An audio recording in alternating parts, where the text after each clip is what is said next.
Why didn't that show up a minute ago then? Okay, so we are going to have a look at the Metro North M8. So the Metro North M8 runs on New York New Haven. French styling, ever polite.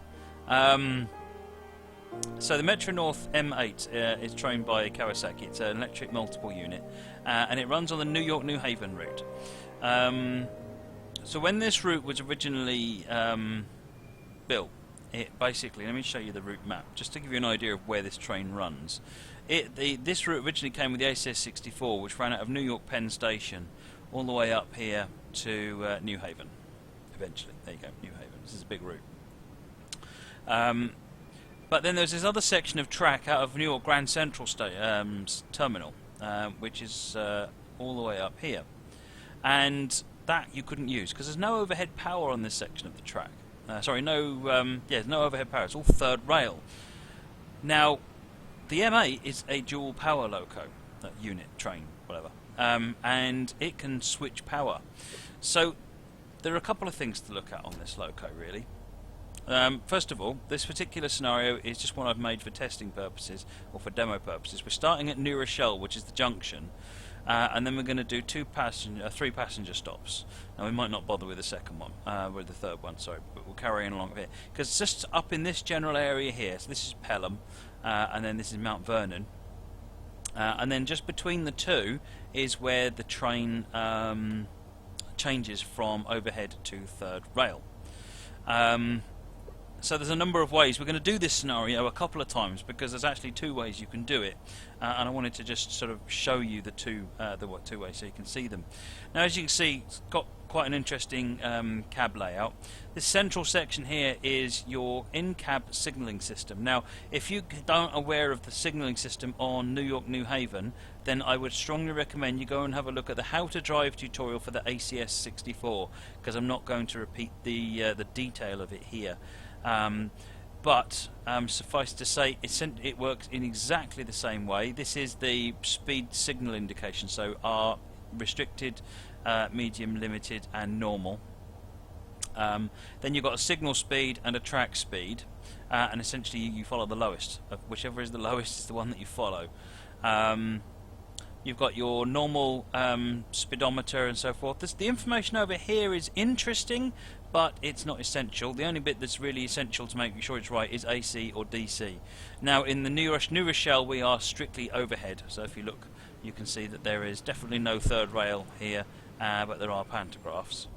And this information here is really passive. It gives you some. If you were to couple up to another unit, then I think the more units appear over here. So that's the main display. This one is how you choose the power. So you have an energy. So if you want to change power, you'd switch energy off, change to the power you want, and then switch the energy back on again. And that's really the crux of it. You've got a few switches over here for wipers and cab light and so forth. So that's it. Let's get moving. So first thing then is, again with the cab signalling, the trains always default to restricted 15 when they start, and then when you go through the first block marker, which is marked on the route on the HUD with the signal indicator, what happens is that it'll get new information and tell it what it can do. So the brakes are just coming off, and we're now applying power, and we're speeding up. Now, what happens when we brake 15 miles per hour? So again, this is all covered in the ACS-64 video, but let me show you what happens on this train. So I'm just going to keep accelerating and get up to the speed limit. So 15 is the speed limit. You're allowed a tolerance of 3 miles per hour. Once you hit that, you need to put the brakes on. So we put the brakes on and press Q and slow down. And once you're below that tolerance, you can take the brakes off. That's all you need to do. So let me do that one more time. Speed up once the alarms come on, which will happen in a moment.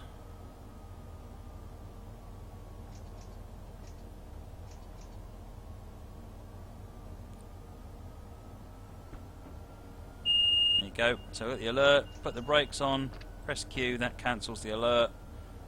and then as soon as we're under the threshold we can release the brakes again.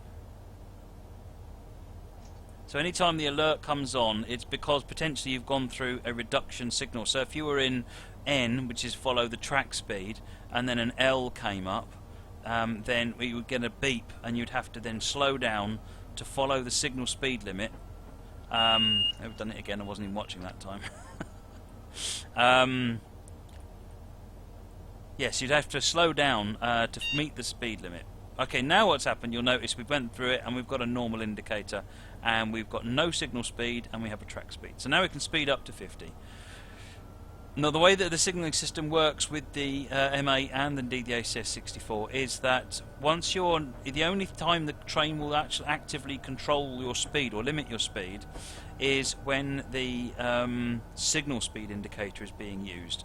If it's on N, the train will make no measures at all to manage your speed, which means that you can travel, you can overspeed as much as you like, the train will not stop you. Once signal speed indicator goes on, then it will take active measures to ensure that you're under speed limit, as we just saw 3 or 4 times earlier on. I think I've got Rail Driver running at the moment, which is why it keeps cutting the power on me. Let me just shut the... oh no, I need the Rail Driver for that. Okay. That'll do.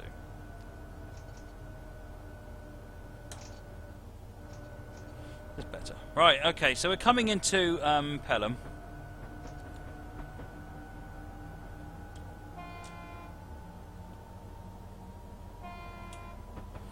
Has indeed got the horn. You've also got your ditch lights over here, so you've got off, ditch and red. So if we now come in to stop. So no, so far we're still on overhead power, we've not had to do anything different. We're still showing AC on the right hand side there.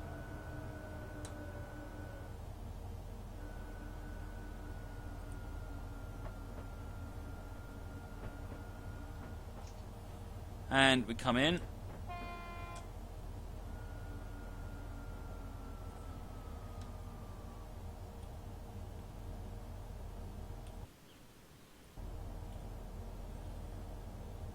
So we're going to do our first stop at Pelham.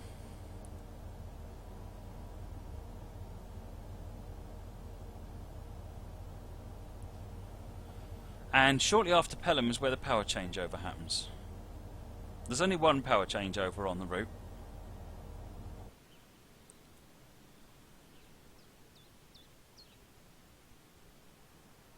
I quite like the look of the M8 actually. Yeah, it's a bit of a boxy train, but I really quite like it. I'm just strange, I guess. But you know that. Right, so let's get moving. Doors are shut, it's all braked. Whereas I know I stopped short by mid. So we get moving. So speed limit is 60, and essentially what we want to try and do is get up to 60 and coast, and then do the power changeover.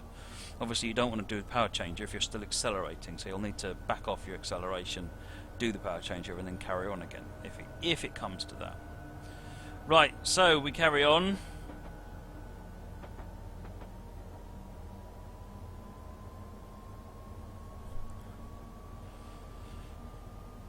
Now there's Mount Vernon. Now watch on the left hand side here, you can see the third rail now starts. And in fact we have a section here where we've got both overhead and third rail. So now we're getting up to 60, let's cut the power. And over here we energy off, switch to DC mode, energy on. Notice it now says DC over here. We're now running on third rail, and that's all there was to it. If you want to go in the other way, you just energy off, switch it to AC pantograph up, and that does exactly the same in the other direction. That really is all there is to doing the power changeover. And it gets even easier actually. I'm going to do this again and show you that if you're using the HUD or the Xbox controller, it's even easier. DK Designer, and why slowing down so much? It's because I'm not really that familiar with the acceleration rates of these trains, and so I tend to err on the side of caution. I don't drive them enough to get really familiar with their actual behaviours. I drive everything in the game rather than driving a few things a lot.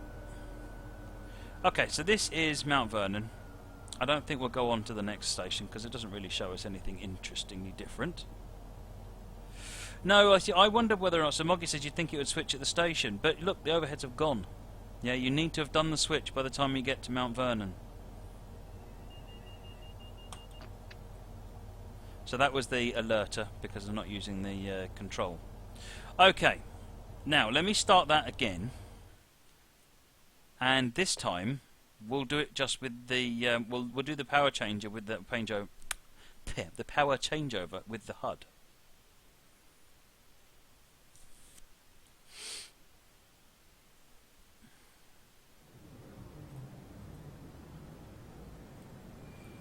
Okay, right. So starting again, do exactly the same thing. Wait for the brakes to release. And then we can start moving. Need to put it in forwards probably first. Let's do that. There you go. Remembering, of course, we're stuck in... we've got restriction 15 signal speed first, so we're stuck at 15 miles per hour until we get to our first signal. So if you're creating a scenarios on New York, New Haven, try and start the player as close to one of these as you can, so that as quickly as possible they get a signal update, which will give them full line speed. So we just run around here at 15. Now I'm going to put the full HUD back on so that we can do the change. So I'm going to do this power changeover with the HUD. I'm not going to touch any of these controls on the cab, but the same process is with the Xbox controller. You'll see what I mean in a minute. There you go. HUD reverser is now 100%. Is that better? Moggy, should it be easier to change over when stopped? I'm sure it would, but they don't do that. So you don't have access to the dual power in either of the stations, so you can't do it that way. Right. We're still at 15 limit. We're almost out of it now.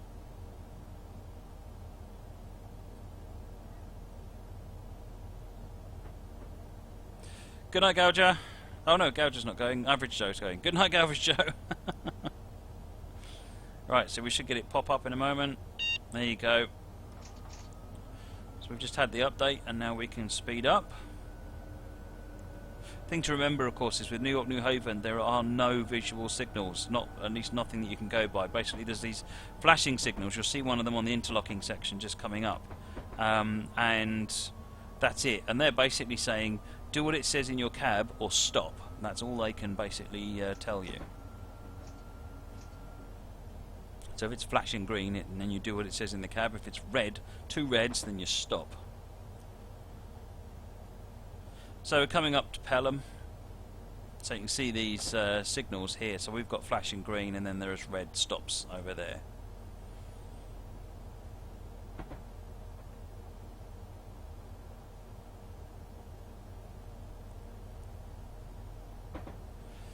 Stephen Jam says you could just glide. I'm sure you could. I'm sure there's also a lot of good reasons why you don't do that.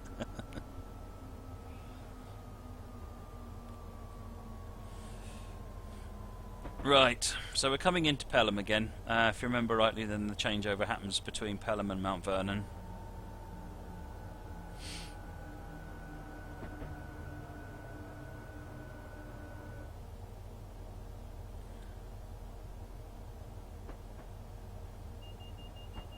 That's the alerter again, if you don't touch the controls.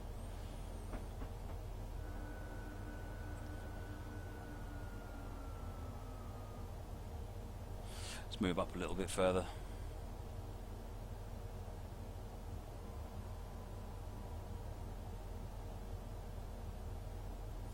Alright, I just wanted to get the passenger stop out of the way so that we can move on. I am certainly not pretending to drive well in this scenario. That's not the point of it. Got no lights now. Let's turn the lights on. There you go.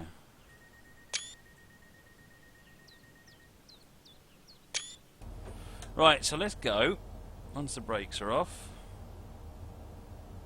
Brake cylinders released. Let's go.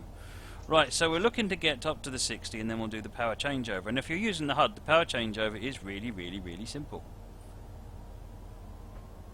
Because the train has been scripted with a little bit of smarts.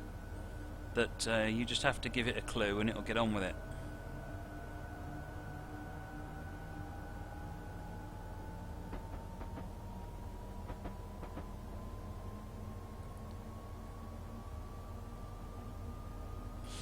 Okay, so third rail section is just coming up here, and as we get to the third rail section, which is there, we also reach the 60, and we can cut power, and then all we do is click pantograph down, pantograph up. There you go, and it intelligently knows that we're in now a third rail section, and so if we click the pantograph button, it knows to automatically use the DC rather than the AC. If you hadn't gone here yet and you did pantograph down, pantograph up, it would stay on the AC. It's purely because it knows that we've gone into a third rail section that it's made that decision. So that makes life a lot easier if that's what you want to do.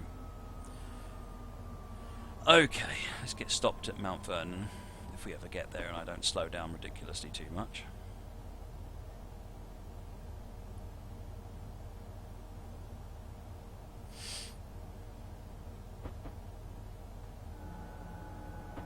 So the other thing that's probably worth looking at actually is how you disable some of these systems. So let's get this passenger stop done.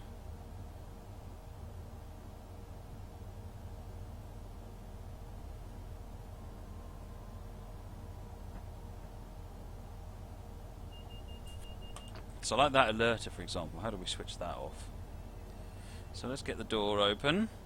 So you'll notice that we have this cut in and cut out. Now, I haven't tested this, so there you go. Notice that when I press Control D, it's switching the ATC cut in and cut out. The other one doesn't seem to do it. So that's switching on and off the signalling system, essentially. What this will do with the ATC cut out, it will not do any of the stuff that means that when you break the speed limit, it gets upset with you.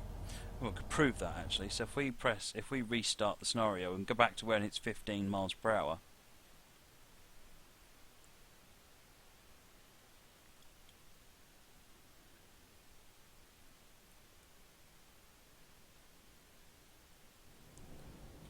Okay, right, so if we press Control D and do the ATC cutout, release the brakes, put it into forwards, and then put the power on. Now what happens is when we speed up,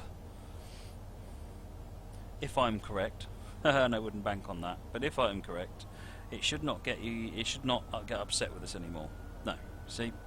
We can now break the speed limit as much as we want and it's not going to get upset with us. So pressing Control D will cut out that system. It will also cut out the alerter. So if we now don't touch the controls for 60 seconds,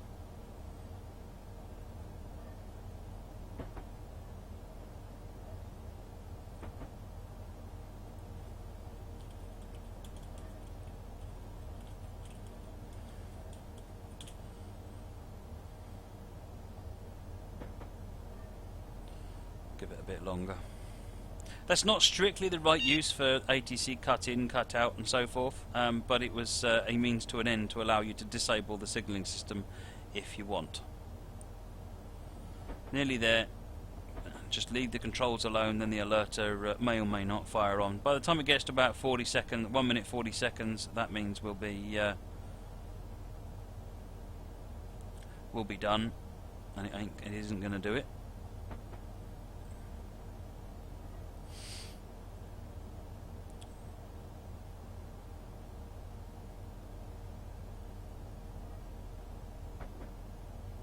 There you go. So the alert is switched off as well when we do that. So you will still get the correct speed indications. You'll still get the cab indications. You just won't get any of the enforcement. You've just switched off the enforcement. So if you find yourself getting the brakes getting trapped on all the time, you just press Control D.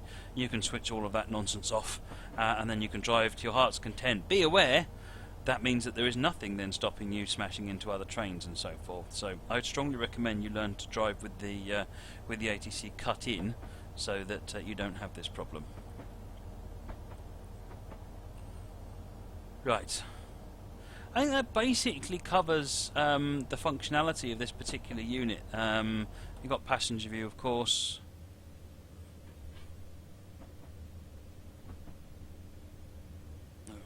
Missing some seats there. Someone walked off with them. And then they've got the outside unit. There are some working lights actually on the these up here, and I think on the end here. Yeah, these lights here, which tell you whether or not brakes are applied and things like that. So if I, so you see braking has been applied, so it's lights switch. So you can see from the outside up here what's going on with the train.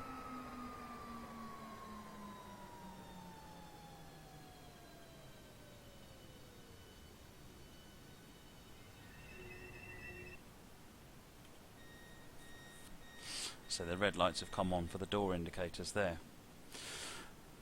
Okay, I think that covers the Metro North M8. It's actually a lovely train to drive and very interesting with the signalling system on the route, and it provides a much more European style gameplay on an American route, just because you've got all of the you've got this sort of high density stations that are going on there, because you've got you look at all the green lights, green lines down here. Mr. Train Cow, thank you for the follow, much appreciated. You've got a lot of going into Grand Central. You've got quite a busy commuter route, and then you've got the quite dense passenger action stuff going up here to New Haven, and then this is the line up to New Canaan, I think. Yeah, this is New Canaan branch line. That's diesel. You can't get up there with the M8 if memory serves, but you could use the P32, I think, to go up there. Okay. Right, it's time for another scenario, I think. Looks Japanese to me, says Moggy. It is indeed. It's made by Kawasaki. Right, next up, Riviera Line. Oh yeah, this looks interesting. Right, so let's switch back to changing route and come out of that and get another scenario.